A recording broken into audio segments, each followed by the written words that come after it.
En mayo de 2018, las y los estudiantes salieron a las calles a exigir una educación no sexista. ¿Cuáles fueron las consecuencias de eso y de qué manera se integraron las demandas sociales a los espacios de educación superior? Soy Emiliana Pariente y estás escuchando Disonancias, un podcast que indaga en el cruce entre comunidad universitaria e irrupción feminista. Hola Elisa, ¿cómo estás? Hola, ¿qué tal? Muy emocionada de platicar. Muchas gracias por acompañarnos acá en este espacio, en una nueva entrega de Disonancias. Elisa, tú eres investigadora, docente, activista y tus líneas de investigación tienen que ver con la violencia sexual, con las teorías feministas, con el antipunitivismo y sobre todo con algo que vamos a entrar de una a desglosar, sobre todo con descolonizar nuestras propias contradicciones dentro de los espacios de activación y dentro de los movimientos feministas, ¿cierto? Sí, pues bueno, además de agradecerte la invitación, agregar que justo a propósito de estas reflexiones que tú dices que he estado llevando, es que levantamos un proyecto que se titula Remendarnos, para hablar de estos temas, ¿no? De cómo descolonizamos el conflicto, de cómo podemos entender nuestras prácticas para nombrar la violencia, para abordarla, para repararnos y para hacerlo justo en un nos, en una pluralidad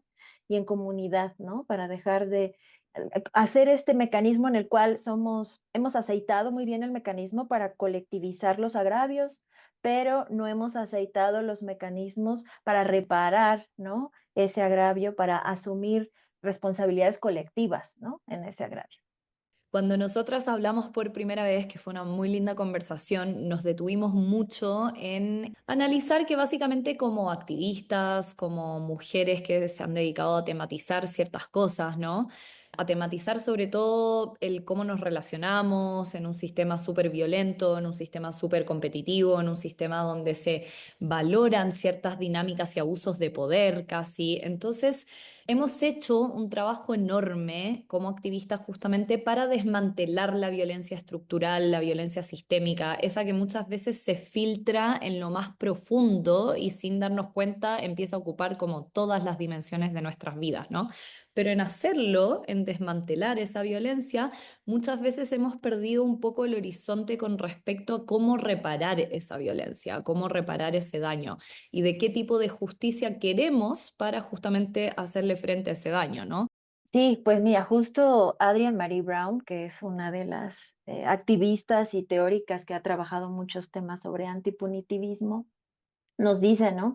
Que internalizamos aquello que estamos combatiendo, ¿no? No nos damos cuenta. Y hay que ser gentiles también en cómo señalamos esto, porque como tú venías diciendo, pues vivimos en contextos de mucha violencia, vivimos en contextos donde hay mucha presión sobre nosotros, ¿no? Mucha presión tanto para llevar a cabo nuestros proyectos personales como para llevar a cabo proyectos sociales o horizontes políticos. Hay mucha presión. Y esa presión, esa demanda sumada a traumas colectivos que venimos cargando, ¿no? Algunos ancestrales y otros de vivir justamente en ese entorno de violencia, hacen que reaccionemos en vez de que tomemos una distancia, una pausa y podamos elaborar una respuesta, ¿no? Reaccionamos en vez de responder. Y nos cuesta también ver que en estas reacciones replicamos no solo violencias, sino la matriz de la violencia, que es lo que nos ha enseñado particularmente en nuestras sociedades del modelo moderno colonial, que se sustenta en la lógica de desconectar, borrar y fragmentar, ¿no? Lo que hace la colonialidad es eso, procesos de desconexión, de borramiento y de fragmentación. Entonces, muchas veces aceitamos, como te decía, este mecanismo para poder denunciar la violencia y lo hacemos de forma colectiva y apañamos a quienes quieren enunciar una violencia y eso sí lo hacemos de forma colectiva, pero para pensar, bueno, ¿cómo nos hacemos cargo también de eso? Porque las violencias no suceden en un vacío, suceden en un entorno, la violencia no está afuera de nosotras, sino estamos adentro de ese proceso. Entonces, es una contradicción pensar que si elaboramos o tejemos toda una red que sostenga la enuncia de ese daño, quitemos esa red para señalar a la persona que en este caso haya hecho el daño y la dejemos absolutamente sola, aislada, ¿no? Expulsada, para que se haga cargo, ¿no? De resolver. O sea, ¿cómo es que individualizar la pena individualizar, la reparación puede resolver algo que estamos diciendo que es colectivo y en el cual todos estamos implicados. Entonces, claro, el ejercicio que tenemos que hacer es hacer más conscientes que justamente si nos hemos dado cuenta de que es un problema o ha sido un problema, cómo se fragmenta el entendimiento de las violencias, ¿no? Hemos hecho un trabajo por decir, bueno, las violencias están relacionadas, las microviolencias se relacionan con las violencias más grandes. Hemos hecho un trabajo por ver toda esa conexión de las violencias, pues entonces tenemos que hacer ese mismo trabajo por tejer las formas de transformar y de reparar y de sostener una vida libre de violencia, ¿no? Y eso no se sostiene con la expulsión. Entonces tenemos que centrarnos en la comunidad, en entender que el daño que una persona vive y el daño que una persona comete daña todo el tejido relacional. Entonces la solución, pues no es aislar, sino es como comunidad tejer una trama que es la que se rompió y que es la que hizo que el daño fuera posible. Me gusta eso porque en el fondo es asumir que en esto, tanto en el daño como en la posible reparación, la comunidad tiene agencia y tiene responsabilidad. No es únicamente, como dijiste tú, ciertos personajes aislados quienes emiten, quienes causan y quienes reciben. Obviamente es un gran entramado de cómo esas personas también se relacionan y la dinámica relacional entre esas personas, pero además todo el resto, además todo el entorno. Entonces, creo que en el fondo como que, claro, eso es lo que propone un poco en esencia un tipo de justicia que toma en cuenta la comunidad, ¿no? Una justicia reparadora, colectiva o restaurativa, como hemos hablado acá mismo en este podcast también, y no una justicia individual, violenta, fragmentaria, como dijiste tú, que me gusta mucho, porque el fragmentario o el hecho que sea una justicia fragmentaria o ver las cosas de manera fragmentada implica o supone que en el fondo, claro, son aisladas y no están totalmente relacionadas y por ende implica que la resolución no es integral. Cuando en verdad yo creo que lo que estamos viendo es que justamente la resolución, la reparación en todo tipo de daño tiene que ser integral y tiene que ser colectivo y tiene que ser comunitario, ¿verdad? Sí, y eso no significa que una persona que cometió un acto de daño no tenga responsabilidad. Por supuesto que la tiene y tiene una tarea de hacerse cargo de aquello, ¿no? De aprender, de reconocer, de remirar, de llevar un proceso, ¿no? De reparar, de transformar y de no repetir. Por supuesto que hay un individuo o una persona, ¿no? Que tiene una responsabilidad, pero nadie puede reparar aislado o aislada. Nadie puede hacerse consciente, nadie puede remirar lo que hizo, nadie puede aprender, nadie puede llevar a cabo una transformación de forma aislada con un señalamiento que lo único que busca es avergonzar, ¿no? Desde esta perspectiva como punitiva y castigadora. Nadie puede hacer eso así, ¿no? Entonces, cuando hablamos de que tenemos que construir igual ese proceso colectivo, es para que el colectivo, la comunidad, sostenga el proceso que lleve la persona que se tiene que hacer cargo de todo esto que te acabo de decir, ¿no? Pero no Claro. significa que, ay, bueno, entonces ya todos somos responsables de todo lo que pasa y entonces, pues no hay ningún individuo que asuma su responsabilidad. No, es todo lo contrario, pero le tenemos que ayudar, no lo puede Claro, porque hacer también aislado. perdón, porque también el todos somos responsables, nadie es responsable, ¿no? Claro, Hay como claro. una doble, un arma de doble filo, por así decirlo. Ujú. Me gusta mucho, me voy a detener en esto porque en el fondo como me acuerdo que cuando hablamos esa primera vez, aquella vez me dijiste que en esa posible resolución nos estábamos pisando la cola porque justamente resolvíamos con castigos individuales. Y ahí quiero destacar lo que dijiste recién, que es como que nadie puede aprender del daño ni reparar el daño, por cierto, sola o solo. Ahí está, yo creo, como no es que esa persona no tenga que asumir cierta responsabilidad desde todas las perspectivas, quien tiene que asumir por haber hecho algo y quien tiene que asumir por haber permitido o haber hecho o haber sido parte o haber, no sé, propiciado o facilitado, todos desde sus ángulos, ¿no? Pero en el fondo, claro, nadie puede hacerlo sola o solo, sobre todo porque no hacerlo vendría acompañado de una pretensión de pureza, ¿no? Eso hablábamos Ujú. también, como que en el fondo como, ay, ahí está la persona que hizo daño y yo estoy totalmente por fuera de eso. O ahí está, como decías tú, también el apestado y yo no lo soy. Entonces, como, Ujú. claro, como una pretensión de que hay personas que están totalmente como ajenas a eso.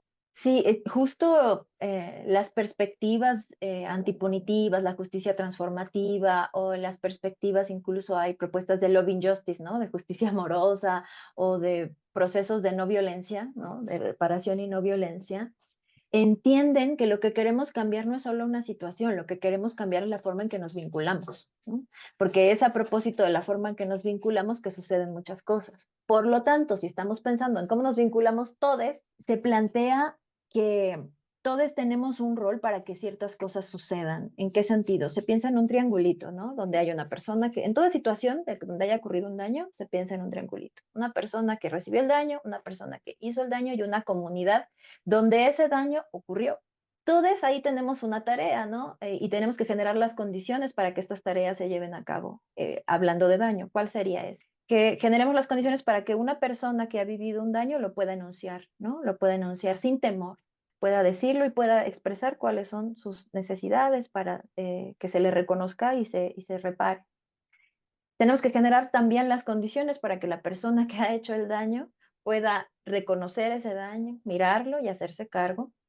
Y tenemos que analizar qué hicimos como comunidad o como colectivo, qué estaba pasando en nuestra forma de interacción para que eso se diera y cómo nos podemos hacer a cargo de esos vínculos, ¿no? Que favorecen a veces ciertas relaciones o ciertas situaciones que nos pueden hacer daño. Si entendemos esto así, entendemos que en cualquier momento todos estamos en alguna de esas posiciones, ¿no? Tiene que ver con esto de que nadie es puro, o sea, todos somos falibles, o sea, somos humanos, vamos a equivocarnos, Claro. vamos a cometer torpezas, vamos a cometer daños que tienen que ver con muchas de nuestras historias personales, que tienen que ver con nuestros propios traumas, y eso no es justificar, es entender desde dónde lo hacemos. Y si tenemos esa, digamos, esa comprensión y esa gentileza también, entendemos justo que no somos puros ni puras, que como somos falibles debemos generar las condiciones para que cualquier cosa que suceda se pueda atajar, se pueda atender. Y por eso se trata de cambiar los vínculos, no de simplemente eliminar una situación, y por eso no se trata de aislar a una persona que comete una situación, porque todos en algún momento hemos cometido o somos susceptibles de cometer algún daño. Entonces, por eso tenemos que hablar de eso, de cómo nos vinculamos, de cómo nos entendemos para poder atajar esa situación. A mí por eso, y creo que muchas teóricas también lo han hablado, de cómo a veces es peligrosa la concepción del espacio seguro, porque pareciera que el espacio seguro es aquel donde el daño nunca va a ocurrir, ¿no? No estamos generando las condiciones Exacto. donde entonces nunca nos vamos a dañar. Pues no, no, compitas, es que eso no es real. Un espacio seguro es un espacio donde el conflicto puede ser atajado, el conflicto puede ser atendido, el conflicto puede ser abordado, el conflicto puede ser expresado y podemos aprender, aprender de él. Es una oportunidad, ¿no? Yo en los colectivos que acompaño les digo, bueno, pues claramente aquí el conflicto nos está diciendo que hay que profundizar en nuestros vínculos porque no nos estamos comunicando bien, porque nuestras necesidades, la forma en que estamos demandando que sean atendidas, no se están traspasando bien. Entonces, esto es una oportunidad, o sea, no tenemos que verlo tampoco siempre de una forma catastrofista, ¿no? Porque ese también es un problema. Por eso se convierte en el apestado, en el que trajo un problema, pero lo trajo o evidenció que tenemos como colectividad un problema de relacionamiento. Y entendiendo eso, si es que partimos de la base que eso se empieza a integrar como visión o como perspectiva, ¿cómo se hace para integrar a esa persona que en su minuto fue aislada? O digamos, no sé, la persona denunciada, la persona cancelada, funada, que causó daño, por así decirlo, que en su minuto probablemente fue aislada y quizás eso fue necesario, no lo sé, hablemos de eso Ujú, también, ¿no? ujú, ujú, Especialmente para no darle paso a la impunidad o a una sensación ujú. de impunidad, pero que yo creo que ya estamos más o menos de acuerdo con que no era la resolución a largo plazo, ¿no? Entonces, como entendiendo todo eso, ¿de qué manera integramos a esa persona? Sí, es muy importante eso que dices de si a lo mejor en un momento, pues sí, era necesario yo ahí diría, más que aislar a esa persona, estamos hablando, hay que hablar de la persona que recibió el daño, si necesita eventualmente, por supuesto, un espacio en el que diga, ¿sabes qué? Ahorita yo no puedo ver a esa otra persona que me hizo daño, ok, ¿no? Ahorita en tu proceso tú no la puedes ver, bueno, como colectividad vamos a ver cómo generamos las condiciones, porque ahorita tú no puedes y tú también tienes que trabajar en tu reparación, ¿no? O sea, aquí hay varios procesos llevándose a cabo al mismo tiempo. También porque yo creo que uno actúa en base a las herramientas que tiene en el momento, ¿no? Por supuesto. Creo que era un momento, estoy hablando específicamente de cuando empezaron a vociferarse y a salir tantas denuncias Ujú, también hechas por una vía no legal necesariamente, ujú. porque bien entendimos o supimos que la justicia no estaba para todas y para todos y que ahí había ciertamente como cierta discriminación. Claro, yo creo que esa era una de las herramientas con la que se contaba en su minuto y a lo mejor no había espacio ni tiempo ni ganas de analizarlas, ni de analizar como cuáles hubiesen sido las reparaciones de eso o cuáles iban a ser las repercusiones de eso a largo plazo. Sí, sí, que son procesos, ¿no? Justo si antes no habíamos tenido oportunidad de enunciar cosas e incluso no teníamos nombres para decir ciertas Claro. cosas, pues una vez que tenemos los nombres queremos hacer uso de ellos porque aprendimos que ese es el mecanismo. En el camino hay preguntas que falta hacernos y para eso también necesitamos tiempo, ¿no? Como para pedir justicia. Pues sí, pero ¿qué justicia? O sea, ¿qué justicia estamos pidiendo? ¿Qué pedimos cuando decimos justicia?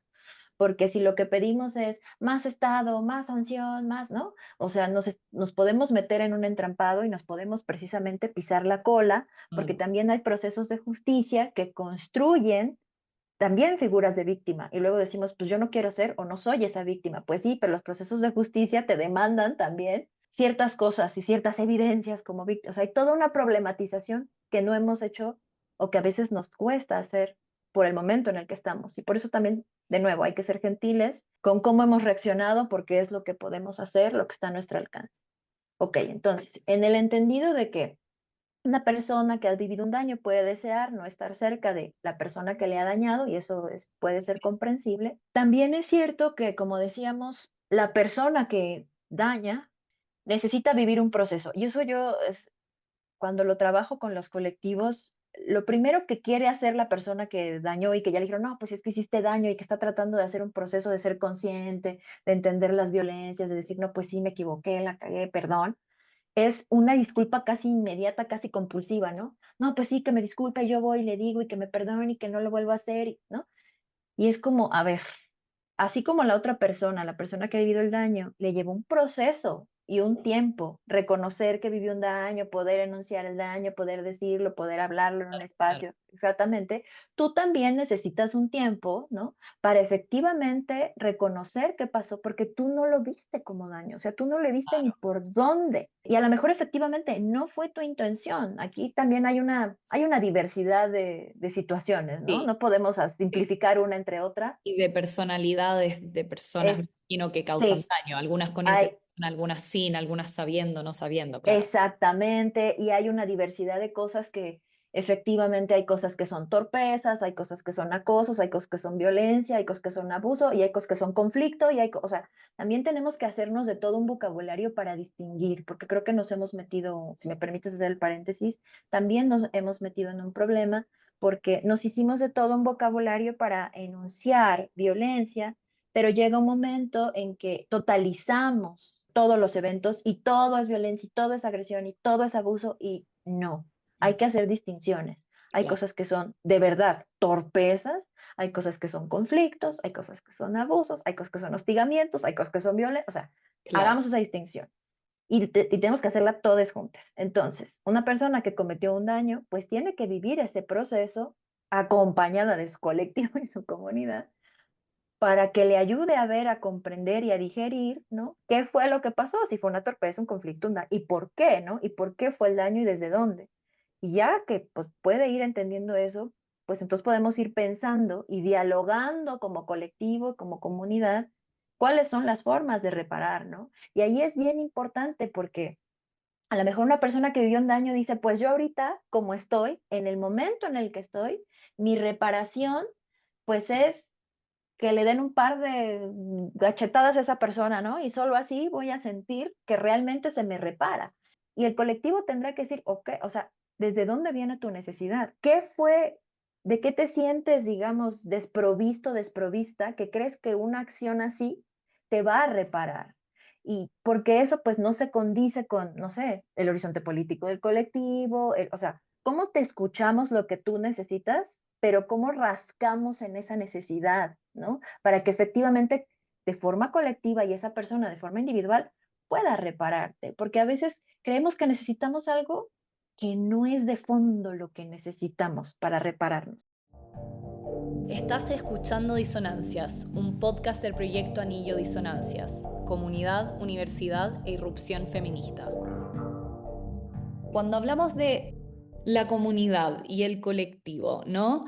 ¿En qué medida eso termina siendo, por una cosa casi ya como, no sé, histórica social, terminan siendo igual las mujeres alrededor de esta persona que causó daño, sea la profesora, la madre, va a ser la terapeuta, va a ser la novia, va a ser la amiga, porque quizás el amigo no lo va a hacer? Puedo estar equivocada, Ujú. pero lo pienso, no sé. No, sí, sí, y es sensato tu apunte, ¿no? Es sensato tu señalamiento. Yo creo que no exime a la persona, porque finalmente la persona es la que tiene que hacer la chamba, o sea, y no es una chamba fácil y no es una chamba cómoda, o sea, no es un trabajo cómodo ni fácil que alguien te enrostre o que tu colectivo te enrostre que has cometido un acto que ha dañado a otra persona, ¿no? Y que tienes que hacer un trabajo al respecto.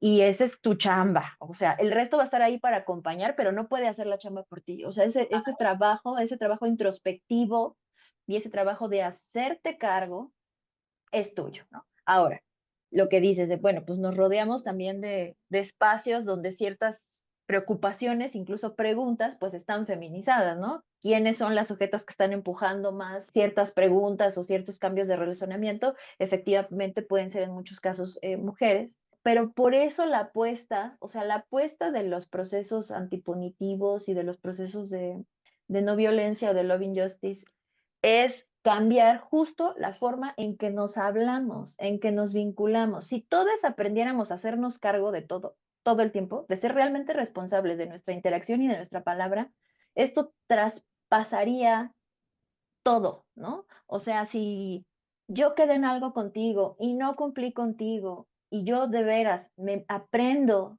a hacerme cargo, eso traspasa todas las interacciones y todas las personas. O sea, yo lo veo mucho en los colectivos que acompaño. Efectivamente, a mí cuando me invitan a colectivos, pues ¿quiénes me invitan? Las morras, ¿no? O sea, las mujeres son las que me llaman y me dicen, Elisa, puedes venir, no sé qué. Es la preocupación de ellas. Pero cuando empezamos a hacer los procesos, cambia la interacción de todos. O sea, yo he trabajado con colectivos mixtos y cambia la interacción de todos porque aprenden a hacerse cargo. O sea, yo creo que lo más importante que hay que entender, o lo que yo he entendido trabajando con el conflicto y con la justicia transformativa, es que no hay que empezar este trabajo cuando ocurrió una situación de daño que hay que llegar a mediar. Hay que empezar antes, a ver cómo hablamos del conflicto, cómo abordamos el conflicto, cómo tenemos conversaciones incómodas, cómo aprendemos a salir de una situación defensiva cuando alguien nos señala algo y poder reconocer a la otra persona, escuchar a la otra persona, porque todo el tiempo estamos demandando que la gente nos entienda, pero pocas veces estamos en la posición de escuchar a la otra persona y reconocer qué hice yo y cómo yo puedo hacerme cargo de eso y que avance. Entonces, te aviento todo este rollo porque sí, no desconozco que mucha de esta labor la pueden estar haciendo mujeres por los intereses, por el movimiento, lo que ha implicado el movimiento feminista en el último tiempo, pero sí yo he visto que en los colectivos cambian las interacciones y los varones quieren participar, pero también hay una cosa, muchos varones tienen miedo de equivocarse, o sea, tienen miedo de no hacerlo bien a la primera. Y con esto no estoy queriendo justificar, sino estamos tratando de entender esa interacción porque quieren empezar a hacer un proceso, pero dicen, es que a la primera que yo me equivoque, ya, ya valió, o sea, ya quedé Hablando. fuera, ya me van a hacer, ajá. Claro, Entonces, claro. por eso el colectivo tiene que generar las condiciones para que empecemos un proceso y que en ese proceso nos vamos a incomodar y nos vamos a equivocar y necesitamos espacios donde eso sea posible para que aprendamos, porque muchas veces que algunos varones se resten es por esa presión de, híjole, nada más la cago y la cagué para siempre, o sea, no hay posibilidad. Por eso salir del lugar de la pureza es importante porque todos nos vamos a equivocar. Y es más, necesitamos equivocarnos juntos y ensayar esa equivocación, ¿no? Y ver cómo salimos de ahí. Quiero hablarte de algo como que se fue instaurando como una premisa absoluta, el tema del consentimiento. Me interesa preguntarlo justamente por eso, porque en el fondo es muy loco como algunas cosas se fueron como decíamos, instalando como verdades absolutas, pero en el fondo hay que cuestionarlas, ¿no? Yo siento que como que hoy en día la invitación está un poco a ver como los matices y los límites de todas esas premisas. Y el consentimiento en ese sentido, en un minuto fue planteado como un pilar, como un referente. Me parece sumamente necesario que haya sido así, pero el consentimiento también es complejo. Entonces ahí, por ejemplo, hay un ejemplo, valga la redundancia, Ujú, ahí hay un ejemplo, o no sé, las mismas funas, como hablábamos también de cosas o de terminologías, o de premisas, o de visiones que en el fondo también hay que repensar, ¿no? Porque muchas veces no son tan claras, muchas veces no son tan puristas, como decías tú, y muchas veces no son necesariamente verdades absolutas que pueden llegar a determinar la resolución de un acto. sí, y porque nuestras interacciones tampoco pueden ser del todo pautadas. O sea, Claro, sí necesitamos tener en conciencia que estamos en una interacción donde es importante respetar a la otra persona, ¿no? Respetar sus límites y respetar sus deseos. Esa es como la conciencia del consentimiento, pero de ahí hacer una pauta o un guión de exactamente cómo ocurre cada paso, el pie, la mano, el dedo, y si hablamos de interacciones sexuales, o sea, se pone todavía todo mucho claro, más complejo, ¿no? Porque hay cosas que no son fluidas siempre, hay cosas que a veces tienen, como decíamos hace rato, sus torpezas. Entonces, el corazón del consentimiento, más que, sí, dijo que sí, fue activo, constante, fluido, no, no coercionado, ¿no? Así como check, check, check, check, check, es cómo vamos comunicándonos en ese proceso y cómo ambas partes sienten que pueden expresar esos límites, ¿no? Y esa el límite y la continuidad, ¿no? El límite y la continuidad. O sea, que yo te diga que estemos tú y yo bailando y perreando y que de repente yo te perree un poquito de más y entonces tú me digas, ay, Elisa, hace tantito para allá, y yo diga, ay, ok, lo entiendo, disculpa, perfecto, no fue mi intención, y inmediatamente reconozca, ¿no? Y no se repita y no insista, pues ya entendí, o sea, entendí hasta dónde, ¿sabes? O sea, claro, que claro, claro. tengamos Pero posibilidad de sin, comunicarnos eso, de claro. hablarnos, porque nos quitamos eso, nos hemos quitado la posibilidad de dialogar en el conflicto de nuestras necesidades y deseos. Y Y eso cierto es muy margen importante. de flexibilidad, cierto margen de movilidad, de humanidad, de, como decíamos antes, de cometer errores, o sea, eso también siento. Y además porque creo que hay un factor que no hay que dejar de lado, que es que muchas veces pueden haber intenciones, y no me cabe duda de que las hayan, como buenas Ujú. intenciones de poder reparar, de poder aprender, de poder movernos y posicionarnos desde otro lado, pero sin embargo seguimos inmersos en un sistema que no nos lleva a eso, o que no nos facilita eso, que más bien nos empuja a quedarnos donde estamos. Muchas veces quizás la intención incluso está, incluso en esa persona que ha causado daño y que realmente tiene una intención de reparar. Pero sin embargo, no hay que olvidar que este es el contexto en el que estamos todavía. Entonces yo me imagino que esa posible reparación está difícil. No estamos en un sistema que te lo empuja, Que la que favorece. claro, Ujú. Este sistema tiende a los binarismos, ¿no? Y poder reparar en un contexto que todo lo lee de forma binaria, ¿no? Si está rápido, si no está, si me gusta, si no me gusta, si lo hizo o no lo hizo, lo dijo o no lo dijo, utilizó la palabra, ¿no? O sea, todo es tan binario. Y no olvidemos de nuevamente que, pues, si algo nos instaló el sistema moderno colonial como subjetividad es ese binarismo, nos quitó ese tránsito, esa posibilidad de transitar entre lugares y de identificar justo esos matices. Entonces, ahí es donde necesitamos ir, ¿no? Necesitamos ir a reconectarnos con esos lugares, a ver que las cosas no están así de fragmentadas, ¿no? No son o sí o no. No es que sí lo hizo o no lo hizo, entonces eso, no eso. A ver, vamos a entrarle a esa situación y poder desmenuzar la situación.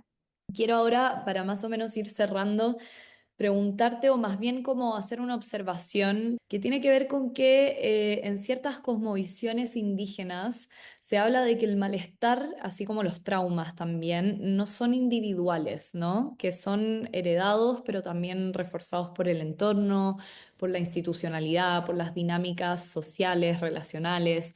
Entonces, no se los puede solucionar, ni el malestar, ni los traumas, o reparar de manera individual. Y me parece que esta idea es como muy linda porque es la que resume un poco todo lo que hemos estado hablando acá, ¿no?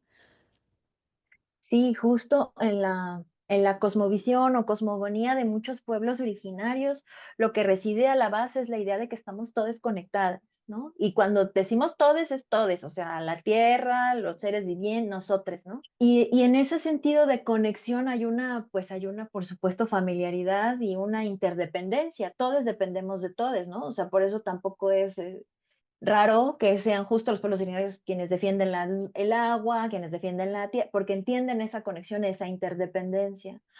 Hablábamos al principio de esta conversación que lo que hizo el sistema moderno colonial fue separarnos, ¿no? Nos hizo una sociedad de individuos, no nos hizo, o sea, rompió esa idea de familiaridad y de interconectividad y de interdependencia. Y al hacernos individuos cambió nuestra relación, nuestra forma de ver, nuestra subjetividad para vernos como un sujeto-objeto, ¿no? Con esa distancia, con esa incluso a veces utilidad de ese objeto que me hace o al que le hago. Entonces, retomar mucho de la propuesta de pueblos originarios que hasta el día de hoy tienen una forma de entender distinto la justicia, de entender nuestra conexión, es partir de otros principios que nos permiten, por ejemplo, entender el daño no como una mancha a castigar, sino como un desequilibrio a restaurar. O sea, cuando un daño ocurre en una comunidad, lo que se hizo es que se rompió el equilibrio. Entonces, ¿cómo trabajamos por restaurar ese equilibrio? ¿No? Hay documentación muy bonita de los principios Tikanga Maori, ¿no? Que se guían por valores de equilibrio, de conexión, de respeto y de compasión, porque también de lo que se trata no es solo de cómo nos reconectamos y volvemos a establecer ese equilibrio y cómo entendemos cómo fue que se rompió el respeto entre seres que son interdependientes, sino cómo comprendemos desde la curiosidad y la compasión qué fue lo que pasó, ¿no? ¿Cómo le preguntas a la persona o las personas que hicieron daño? ¿Qué pasó? O sea, está bien, te entiendo, te estás haciendo cargo, te quieres hacer responsable, quieres cambiar, quieres reparar, transformar, pero también necesitamos entender qué fue lo que te pasó. Y eso tiene que venir desde la curiosidad y la compasión para que efectivamente podamos reinstaurar el equilibrio. Porque si no, ocurre lo que sucede en sociedades como las nuestras, muy occidentalizadas, con sistemas carcelarios. La crítica que hacen las abolicionistas a los sistemas carcelarios es que nos da una ilusión de seguridad separar a ese sujeto que cometió el daño sin de verdad meternos en las entrañas del desequilibrio que hace que esa violencia se repita una y otra vez, ¿no? Mientras ese equilibrio está encerrado en la sociedad, se siguen gestando todas Claro. las interacciones que hacen que el daño vuelva a ocurrir, pero ahora encarnado en otro cuerpo, ¿no? No se ve Entonces, la raíz, no se ve la raíz de exactamente. dónde sale esa necesidad de generar ese daño. Justo por eso la necesidad de volver a estos principios, ¿no? Que promueven la compasión y que promueven la idea de reinstaurar el equilibrio y entender nuestra interdependencia, ¿no? Esa es la propuesta y por eso también esa es la invitación a que nos metamos a esas discusiones y a que no le tengamos miedo a hablar del conflicto y a atravesar el conflicto y a desescalar el conflicto, porque tenemos súper ensayado cómo escalarlo, porque tenemos que denunciarlo todo. Sí, sí, sí tenemos que denunciar muchas cosas, pero también tenemos que ver cómo atajarlas, porque estamos contribuyendo a visiones muy binarias y o sea, muy polarizadas de las situaciones de violencia. Acabas de escuchar Disonancias, un podcast que revisa de qué manera se implementan las demandas feministas en los espacios universitarios. Búscanos en Spotify y síguenos en nuestras redes para conocer más de nuestro proyecto.